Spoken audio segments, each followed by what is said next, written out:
Il y a des endroits sur cette terre qui sont bénis des dieux. Il semblerait que l'archipel des Australes en Polynésie française soit l'un d'eux.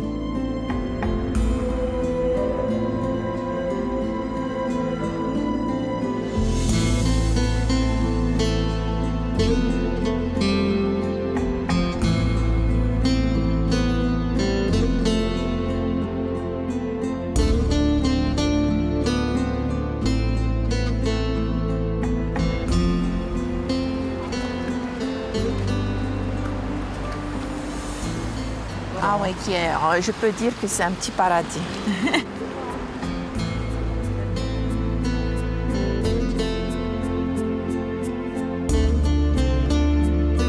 Oui, il faut l'avouer. Je l'avoue que c'est un paradis sur Terre parce qu'à chaque fois, lorsque nos touristes viennent ici, à chaque fois, ils terminent par l'île de Rimatara et ils disent que c'est l'apothéose, quoi. Hein. Déjà, je suis fier d'appartenir à cette île petite des Australes. Elle est belle, elle est bien située. Pour moi, l'océan est le grand marais sacré dans la mémoire des ancêtres. C'est ce qui lie ces pierres au monde de l'invisible que le marais sacré, le grand large. C'est ça le lien qu'on a avec l'océan. C'est quelque chose de, on va dire pour nous, de divin, de saint. C'est une chance pour les Australes.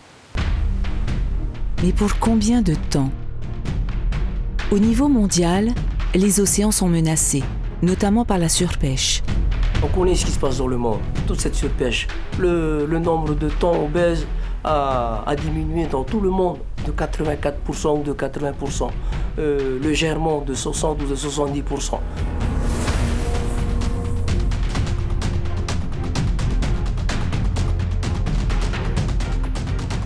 Il est mehi.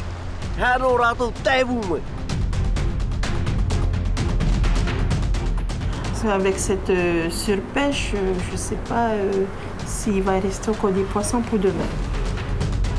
Les pêcheurs des Australes et de Polynésie française ne sont bien sûr pas responsables de cette surpêche, mais ils en sont déjà les victimes.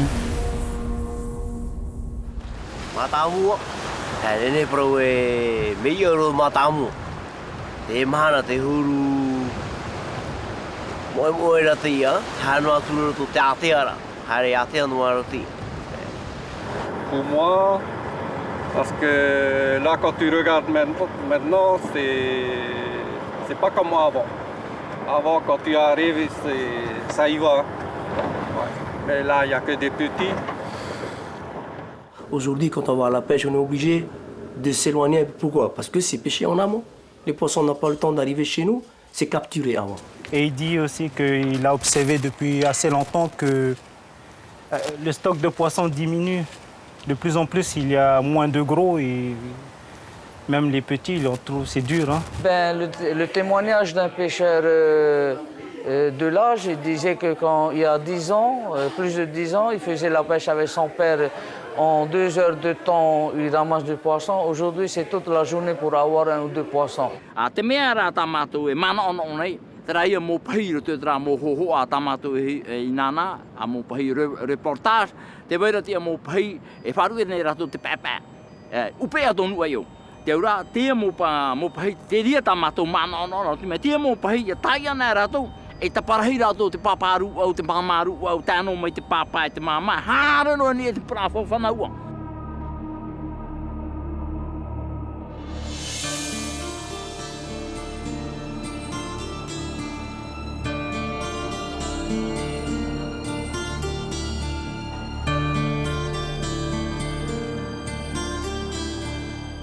Un développement de la pêche industrielle dans les eaux des Australes aggraverait cette situation et aurait un impact important pour la population locale qui dépend de ces ressources marines. Oui, on dépend, on est tributaire de l'océan, on dépend de l'océan. On ne vit que des produits de la mer, notamment en Rimatara. Il y a très peu d'élevage. L'élevage que nous pratiquons, c'est le cochon, les chèvres, mais on est des grands mangeurs de poissons. On préfère manger du poisson au poulet ou du poisson à la boîte de sardines et au ito.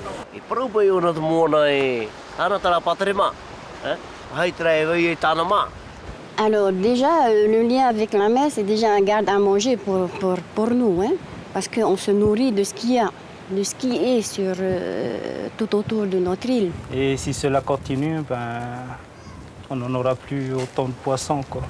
Espérons que dans 5 ans, dans 10 ans, voire dans 20 ans, on pourra encore pêcher, ou nos enfants.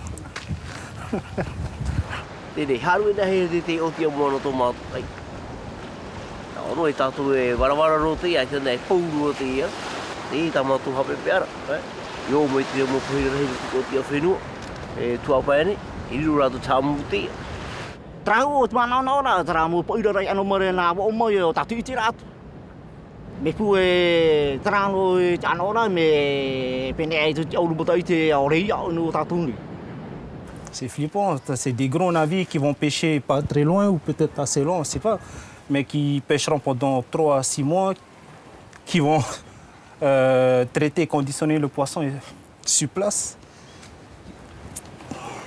Ils vont vider l'océan, ça c'est sûr. Le jour où on abattra le dernier arbre et que la mer soit polluée et qu'il n'y aura plus de poissons, c'est là où on va se rendre compte que l'argent ne se mange pas. Que donnerons-nous à nos enfants demain? Des clopinettes? Quand il n'y aura plus de poissons, ou bien alors ça devient très très cher parce qu'il en reste juste un petit peu, il faut acheter ça, et bien justement, comme on dit carrément ici en Polynésie, ils vont vivre, ils vont manger cailloux à ce moment-là.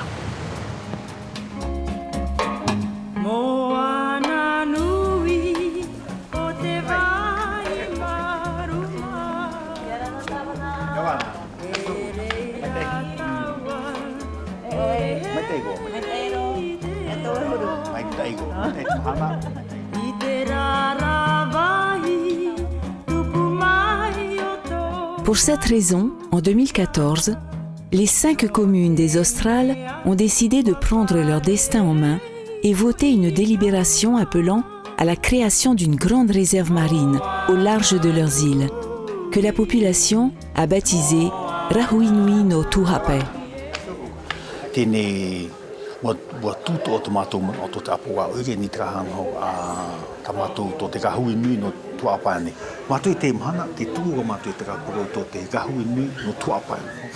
nous voulons mettre en place une aire marine protégée, un rahui, c'est bien évidemment pour faire une préservation des ressources naturelles, de manière à ce que les générations à venir puissent en bénéficier aussi, comme nous en bénéficions aujourd'hui. Oui, la commune a pris une délibération et s'engage et il restera dans cette décision qu'il a prise et il ne va pas reculer en arrière. J'espère aboutir ce projet de Rahuinui des Australiens.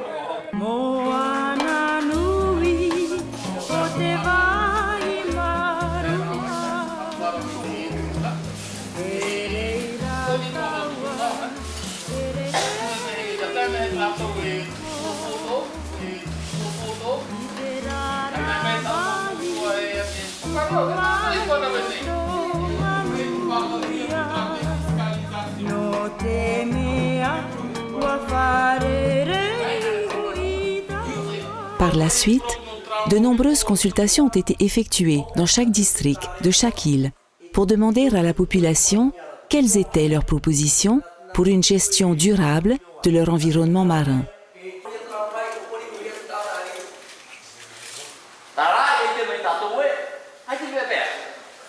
Bon, c'est en 2014, après les 5 délibérations des communes de Tuhape, c'est-à-dire des îles australes, les consultations, disons, de la population ont été mises en place. Pour les statistiques, il y avait à peu près 60 réunions qui ont été tenues dans tous les districts, donc tous les villages, et les sous-communes, les communes, bon, 60 réunions pendant 7 années et demie.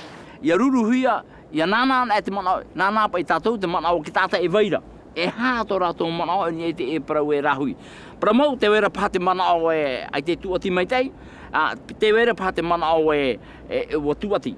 Alors dans ces ateliers-là, justement, on a fait très attention avec des petits groupes de 5 ou 6. Bon, les questions, enfin, le problème a été exposé en français et en tahitien. Et là où c'était absolument nécessaire, rien qu'en tahitien. Et ensuite, on demande l'avis de chacun des personnes qui étaient présentes et on les mettait nous-mêmes sur post-it. Et à la fin, donc, en regroupant tous les ateliers, on fait donc une séance de synthèse avec l'approbation de tous les représentants, enfin tous ceux qui sont venus pour cette réunion-là. Donc on peut dire que ce sont vraiment des idées des gens qui étaient présents ce jour-là.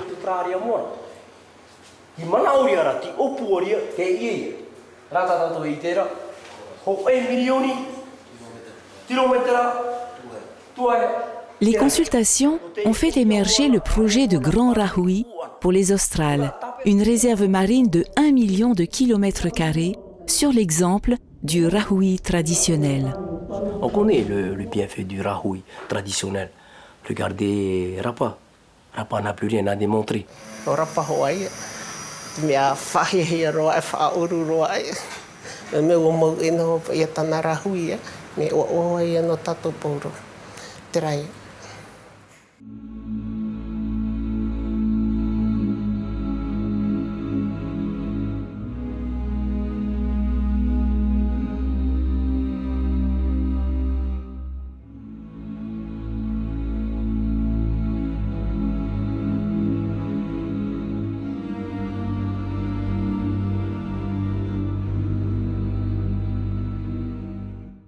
Alors le Rahui à Rapa, comment il fonctionne? En fait, déjà au départ, c'était une mesure de gestion pour les ressources marines. Bon, ça existait aussi dans le milieu terrestre, mais on l'a remis en place pour le milieu marin dans les années 1980. Alors effectivement, le To'ohitu en fait a mis en place, a décidé en fait d'étendre le Rahui côtier au large, en l'appelant le Rahui Nui no Tuhape.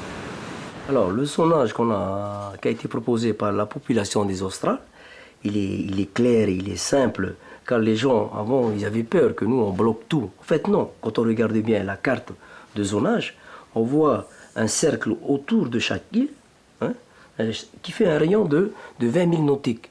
Cette zone, elle est réservée pour les habitants des Australes, pour les habitants des îles.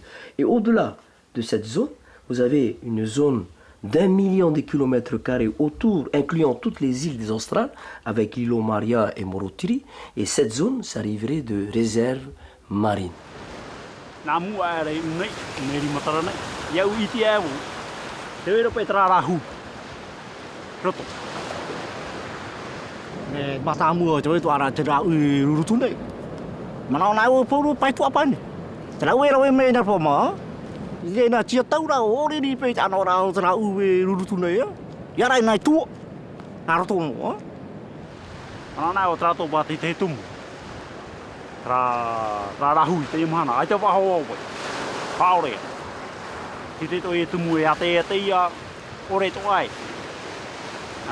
revient aussi au respect de tout ce qu'on fait, de la nature, de tout ce qu'on mange, de tout ce qu'on pêche et tout. Donc je pense que c'est très important le Rahui. Lorsque je fais appel à mes collègues maires des autres îles des Australes, je leur dis effectivement qu'il faut qu'on arrive à mettre en place cette aire marine protégée. De toute façon, le maire de Rapa est déterminé pour aller jusqu'au bout.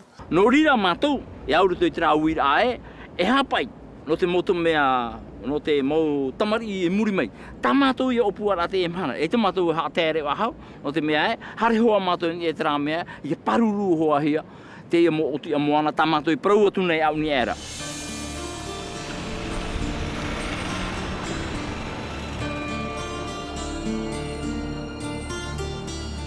Ce projet pourrait permettre de soutenir la pêche locale, mais aussi de contribuer à la régénération des stocks du Pacifique. Rimatara, les Australes vont bénéficier de ce Rahui Nui, mais également ceux qui vivent au-delà de la limite des 200 000 qu'on veut mettre en place. Cette zone servirait plus ou moins pour moi de nurserie. Le Rahui Nui, c'est en fait, on va dire que c'est le meilleur projet qu'il peut y avoir en Polynésie. Les bénéfices qu'on peut en tirer, c'est déjà avoir un stock de poissons que ce soit pour nous, Potimarara et Tonier. Yaura e whiriuri. Me mai tai ro tra opora, me mai tai no pori de tene. Ia une teia. I parara tu na bo. O te nei mau no ini amato ne penge e hare tu na te na tu te mo pai atu. Na bo na mo to para to ino na mo e mai tai to mo fia ra ai ino nei. E une teia e penge e ore mau no mai ne ru tu no e hare tu na bo e mai tai mo fia to ni era mati tia e na pai tu pai ne.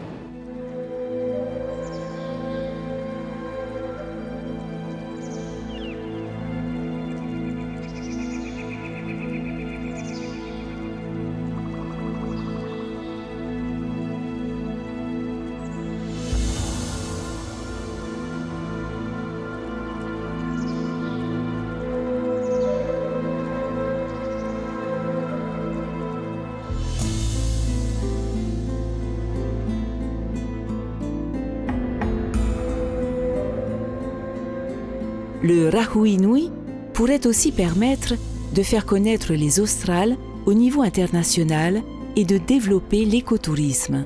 Te maura tere pōmene o mātou.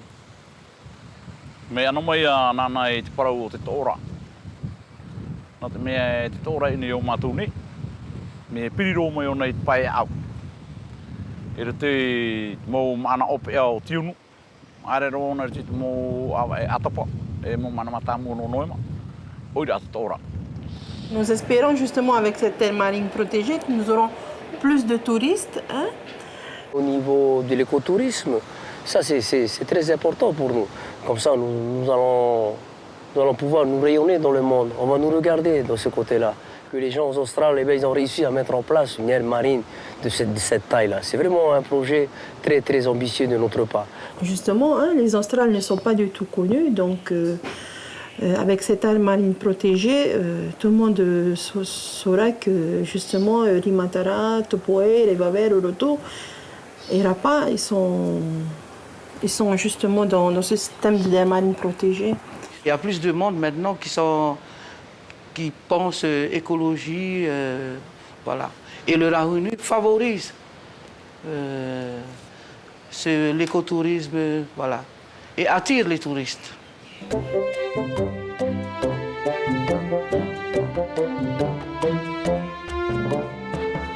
Ce serait aussi un outil pour l'éducation à la protection de l'environnement.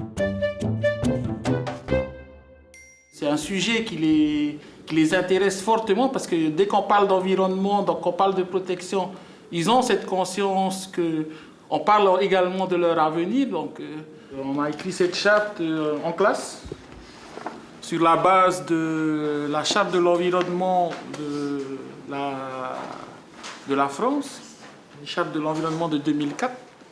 On l'a adaptée au Fénois et à Tupoué. Alors c'est un projet d'écriture que j'ai mené avec ma classe sur la rédaction d'une charte. Au départ, c'était pour participer à un concours qu'avait lancé l'association Temana o Temoana. Et ça vient aussi en complément et en soutien du projet de création d'aires marines protégées aux Australes.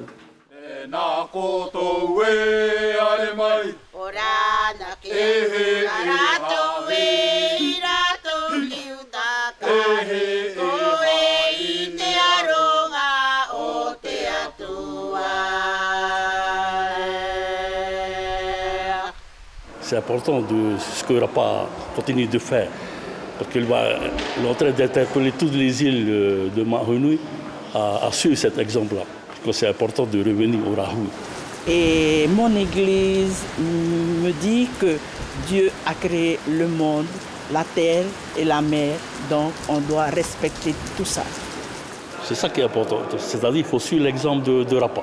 Après, il faut aller plus loin, sûrement, comme le projet du Rahui Nui.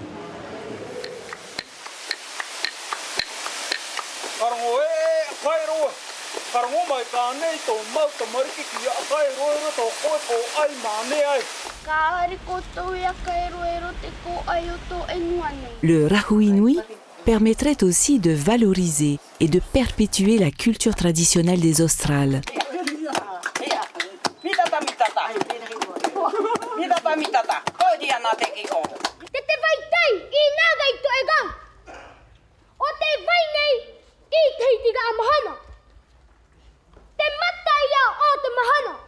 Il ne faut pas que nous, on change.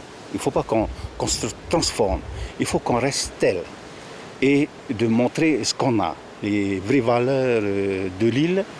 Et c'est ça un peu ce qu'il faut faire découvrir à d'autres. C'est ça le lien, parce que les marais qu'on a ici, c'est la représentation des grands lages, des voyages. C'est ce qui liait nos peuples. On s'enracine.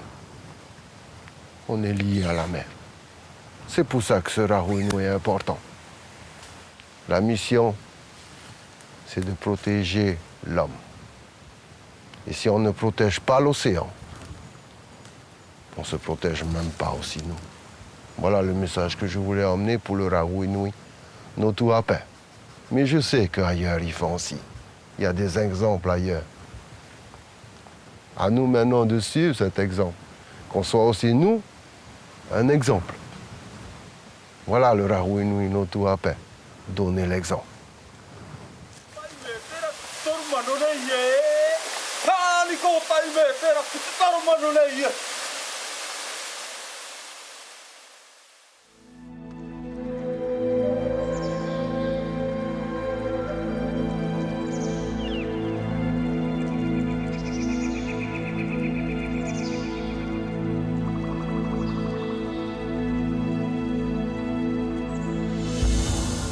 Cette grande réserve marine des Australes témoigne aussi d'une forme de solidarité avec les autres États insulaires du Pacifique qui ont déjà fait ce choix.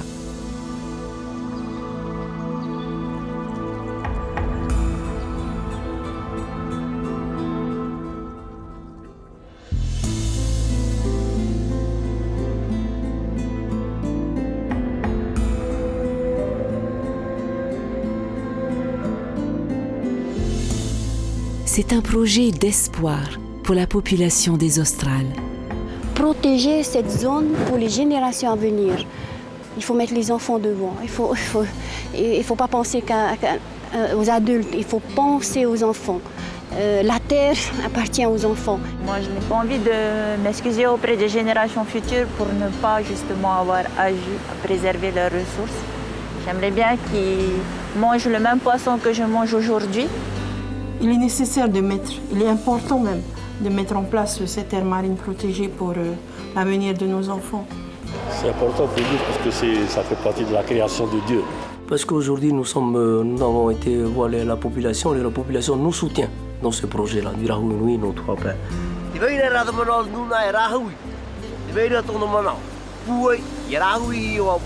Il faut le faire ce Rahui-Nui. Le Rahui, il faut vraiment le faire. Hein? Oui, pour moi, il faut faire ça. Il ne faut pas attendre. Il faut le faire. Et là où nous, il faut continuer, il faut faire. Ah, il faut le faire. Il faut le faire. Il faut le faire, il faut aller jusqu'au bout. Il faut convaincre qu'il faut le faire. C'est le moment d'action, là. N'attendons pas qu'il soit trop tard. C'est le bon moment de le faire. J'appelle tout le peuple de ces Australes et il faut debout.